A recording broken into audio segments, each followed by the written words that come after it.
Welcome to daily Indo पाक। My name is मुजाहिद। कल wall street journal ने एक आर्टिकल इशू किया और उसमें वॉल स्ट्रीट जर्नल ने कहा कि उनके पास एक सऊदी इंटेलिजेंस रिपोर्ट है जिसमें ये लिखा है कि हो सकता है ईरान अगले 48 घंटों में सऊदी अरेबिया के एनर्जी इंफ्रास्ट्रक्चर पर अटैक कर दे। और सऊदी अरेबिया ने ये इंटेलिजेंस रिपोर्ट यूएस के साथ शेयर की है, जिसकी वजह से मिडिल ईस्ट के तमाम ममालिक ने अपनी मिलिट्री हाई अलर्ट पर रख दी। इस न्यूज़ को पूरी दुनिया ने एक्सटेंसिवली कवर किया और इसी हवाले से आज बात करते हैं कि क्या वजह है कि ईरान सऊदी अरेबिया पर अटैक करेगा। मगर इससे पहले अगर आपने चैनल को सब्सक्राइब नहीं किया है तो प्लीज़ चैनल को सब्सक्राइब करें और वीडियो को लाइक करें। शायद आप लोगों को पता हो कि एक लड़की थी महसा अमीनी जो तेहरान में सफ़र कर रही थी और उसका लिबास ईरान की तरफ से दिए गए ड्रेस कोड के मुताबिक नहीं था, तो इसलिए ईरान के मोरालिटी पुलिस ने उसे बुरी तरह से मारा, जिसकी वजह से कोमा में 3 दिन रहने के बाद वो अस्पताल में मर गई। मोरालिटी पुलिस के हवाले से बता दूं तो ईरान में एक किस्म की पुलिस है जो यूनिवर्सिटियों, कॉलेजों और बाहर मार्केट वगैरह में लोगों पर नजर रखती है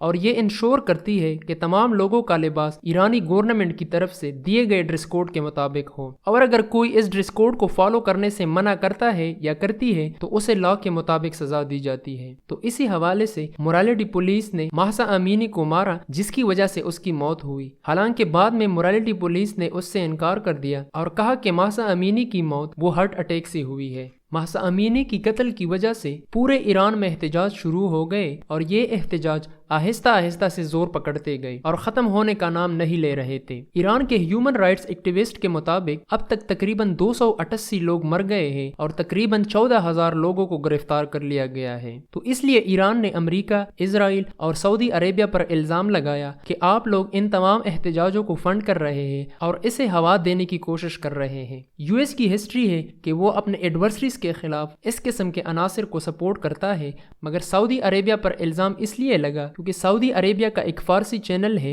जिसका नाम है ईरान इंटरनेशनल, जो कि यूके में बेस्ड है। एहतजाज की वजह से ईरान ने पूरे मुल्क में सोशल मीडिया और इंटरनेट को बंद कर दिया था ताकि एहतजाज पर काबू पाया जा सके। इसके मुकाबले सऊदी अरेबिया सैटेलाइट इंटरनेट के जरिए ईरान इंटरनेशनल के थ्रू लोगों को एहतजाज के बारे में इंफॉर्मेशन देता रहा और इस चैनल के थ्रू लोगों को बताता रहा कि देखे ईरानी हुकूमत आम लोगों पर कितना जुल्म करती है, और ये सऊदी अरेबिया एहतजाज के पहले दिन से कर रहा है। तो इसी हवाले से ईरान के IRGC के कमांडर ने कुछ दिन पहले सऊदी अरेबिया को वार्निंग भी दी थी कि सऊदी अरेबिया ईरान के इंटरनल अफेयर में मुदाखलत कर रहा है और हमें भी पता है कि तुम्हारे वीक एरियाज क्या है, यानी वो यमनीज हूतीस को सपोर्ट करने की बात कर रहा था। अब इसी वजह से सऊदी अरेबिया ने कहा कि ईरान चूंकि एहतजाज को कंट्रोल करने में नाकाम हो रहा है और हो सकता है कि वो लोगों का तवज्जो हटाने के लिए सऊदी अरेबिया और इराक के इरबिल इलाके पर अटैक कर दें। इराक के इरबिल इलाके पर इसलिए क्योंकि इराक में यूएस के ट्रूप तैनात हैं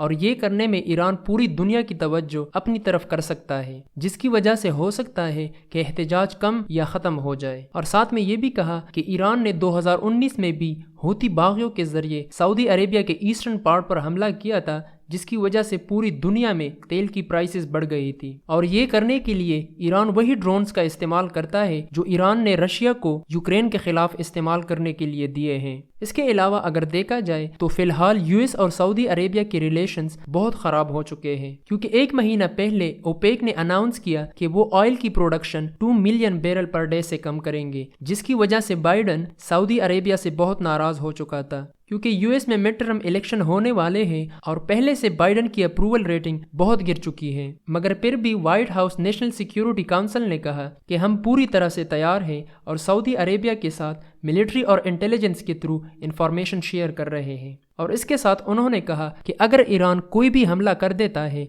तो उसका उसे फौरी तौर पर जवाब दिया जाएगा। जबकि दूसरी तरफ इस न्यूज़ के आने के बाद ईरान ने उसे फौरन रिजेक्ट कर दिया और कहा कि ईरान का इस किस्म का कोई इरादा नहीं और ये सिर्फ एक बेसलेस एक्यूजेशन है और इस न्यूज़ से ईरान को बदनाम करने की कोशिश हो रहा है। मेरे ख्याल से ये यूएस का अपना एक रचा हुआ गेम है, क्योंकि मेरा नहीं ख्याल कि सऊदी अरेबिया इतना काबिल है कि वो एक दिन पहले इंफॉर्मेशन गैदर करे और इसका इल्ज़ाम ईरान पर लगा दे कि ईरान आने वाले वक्त में सऊदी अरेबिया के एनर्जी इंफ्रास्ट्रक्चर पर अटैक करने वाला है। ये इंफॉर्मेशन उनको यूएस इंटेलिजेंस की तरफ से दी गई है, जो कि बिल्कुल झूठ पर मबनी है, क्योंकि यूएस चाहता है कि वो एक तीर से 2 शिकार करे। वो सऊदी अरेबिया को भी दिखाना चाहता है कि अगर मेरे ट्रूप्स सऊदी अरेबिया में ना हो तो तुम कुछ नहीं कर सकते। اس لیے جو آپ نے آئل کٹ کا ڈیسیجن لیا ہے وہ بالکل میرے انٹرسٹ کے خلاف ہے، اور آپ رشیا یوکرین جنگ میں میرے بجائے اس ڈیسیجن سے زیادہ رشیا کا مدد کر رہے ہو، اور وہ اس سے ایران کو بھی سبق سکھانا چاہتا ہے کہ آپ جو رشیا کو ڈرونز اور میزائل وغیرہ بھیج رہے ہو تو میں بھی تمہارے